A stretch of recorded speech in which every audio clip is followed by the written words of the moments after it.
C'est une collection de 24 cartes que j'ai illustrées à l'aquarelle et sur lesquelles j'ai écrit un texte sur le développement personnel. La proposition est de se laisser porter par ces textes. L'instant présent, la confiance en soi, le silence, la conscience, le bonheur. C'est parti!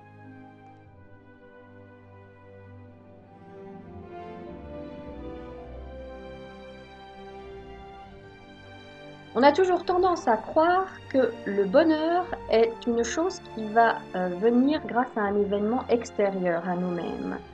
C'est trompeur. Le bonheur, il est là, en vous, déjà. Alors même si ce sont des bonheurs minuscules, ayez-en conscience et prenez-les.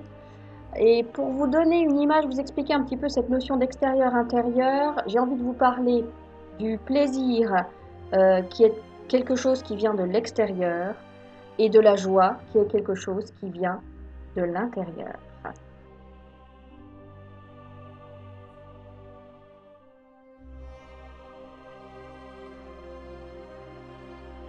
Pourquoi ne faut-il pas se plaindre des échecs? Un échec, ça peut être, alors pour prendre une image, ça peut être une porte qui se ferme pour vous ici. Et si cette porte se ferme là pour vous ici, ça veut dire que ce qu'il y a derrière n'est pas fait pour vous. Donc, la vie vous invite à choisir une autre direction jusqu'à ce que vous trouviez la porte qui va s'ouvrir pour vous. Donc, un échec, quelque part, m'empêche d'ouvrir la mauvaise porte, ça me fait gagner du temps et d'aller directement dans la bonne direction.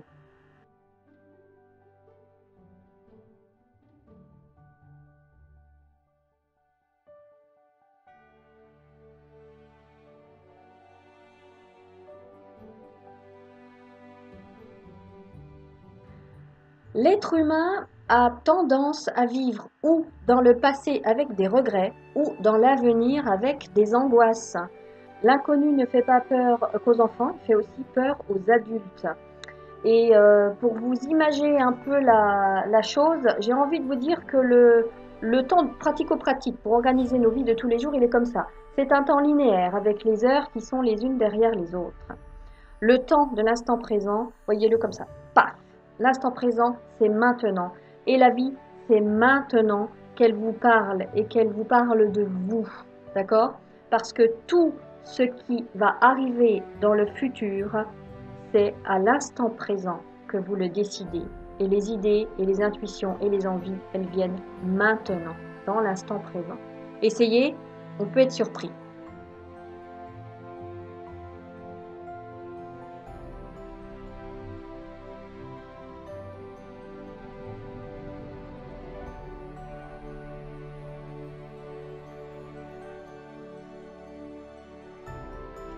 Il paraît qu'on a 40 000 pensées par jour. Rendez-vous compte.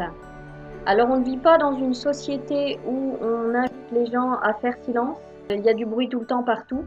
On vit à 100 à l'heure. Mais en plus, faire silence en soi naturellement, ce n'est pas non plus facile. Je pourrais vous inviter à la méditation, mais là, on n'est pas tous attirés par la méditation. Donc j'ai envie de vous parler de la contemplation. Être en contemplation, ça peut être tout simplement assis dans un jardin ou dans la nature et puis écouter le silence et ne penser à rien. Alors si vous y arrivez déjà pendant 30 secondes, c'est bien. Parce que le mental, parfois, on a l'impression qu'on ne pense à rien et le mental reprend le dessus et il revient avec ses pensées.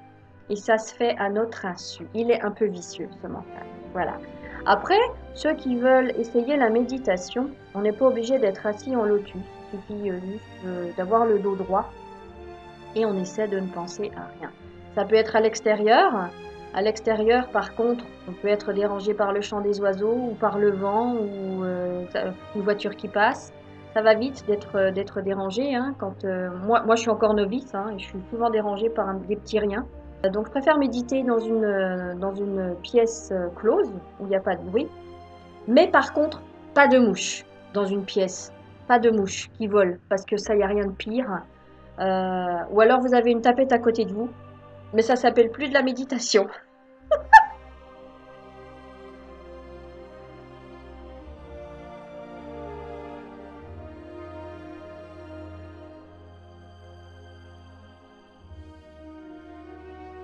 La deuxième chose à savoir quand on fait de la méditation, ou du moins quand on ne pense à rien, c'est que bien souvent, c'est à ce moment-là qu'arrive l'inspiration, l'intuition, voire même des idées de génie.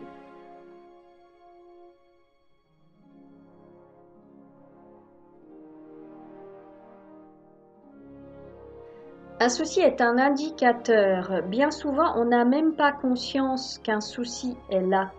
La proposition ici, c'est de vous inviter à en avoir conscience afin de pouvoir l'analyser et éviter qu'il se transforme en problème, puis ensuite éventuellement en maladie.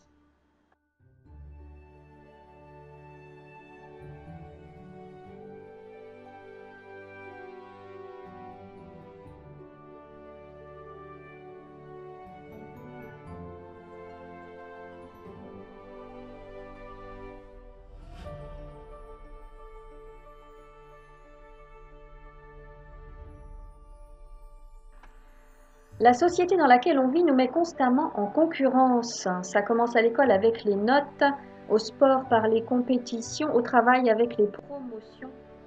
Même s'il est bon d'avoir des défis dans la vie qui nous poussent à nous surpasser, il ne faut pas tomber dans le piège du regard des autres et de ce que les autres attendent de nous.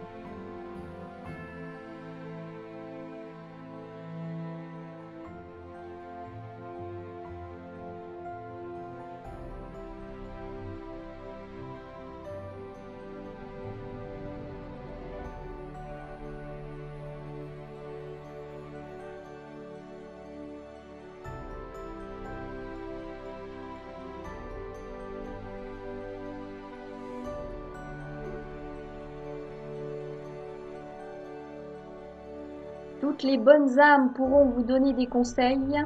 Écoutez-les, mais faites bien le tri, car personne n'est mieux placé que vous-même pour savoir ce qui vous convient.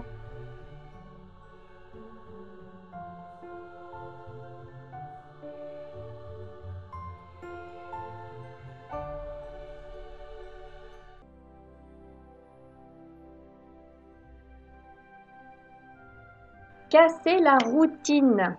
Ça peut commencer par changer un meuble de place, par décaler votre horaire du dîner, mais ça peut aussi être quelque chose que vous n'avez jamais fait. Ça s'appelle sortir de sa zone de confort. Et quand on fait ça, on se considère sous un angle différent et on découvre qu'on a bien plus de ressources qu'on ne le pensait. On élargit la vision qu'on avait de nous-mêmes. J'aime à dire qu'on est tous des êtres illimités. L'invitation pour le découvrir est justement de se créer des petits événements qui sortent justement de cette zone de confort.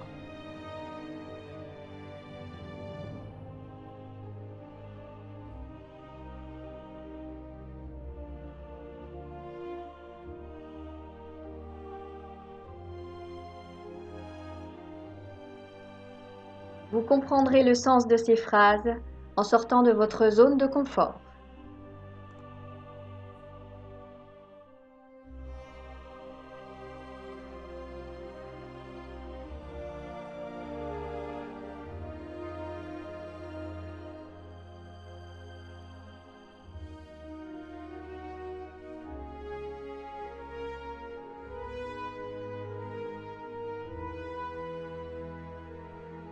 Rares sont les journées où on se lève et où on se dit « Tiens, aujourd'hui, j'aurai pas de problème ». Ça fait pas partie de notre culture du tout. On peut commencer par faire la liste de ce qu'il y a d'ennuyeux à régler. Et une fois que cette liste est faite, ça nous déleste un peu pour apprécier ce qui reste. Et qu'est-ce que c'est ce qui reste? On en revient à l'instant présent et à tous ces petits bonheurs qu'on a le droit de s'inventer. Ça n'empêche pas que les problèmes ou les ennuis sont encore là, mais nous, on profite quand même de l'instant présent.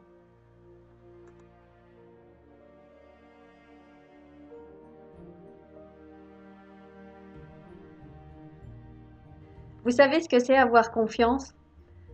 C'est ce qui arrive une fois qu'on a compris tout ce qui précède. Pour la majesté et le sentiment de liberté qu'ils inspirent.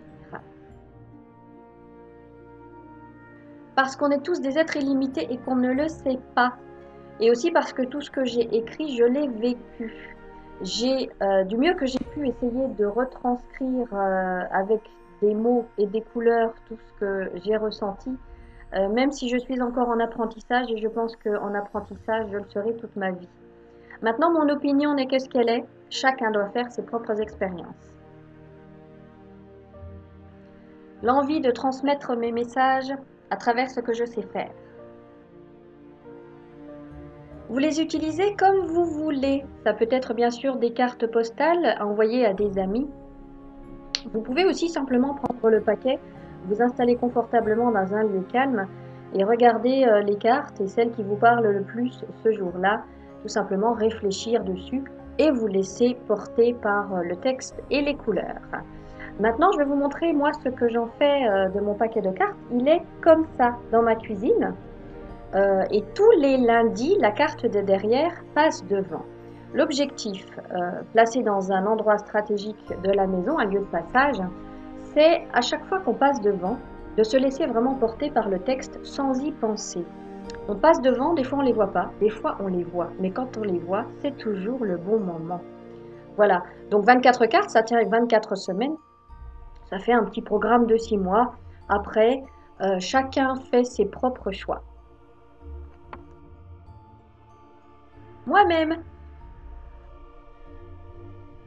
ah complètement!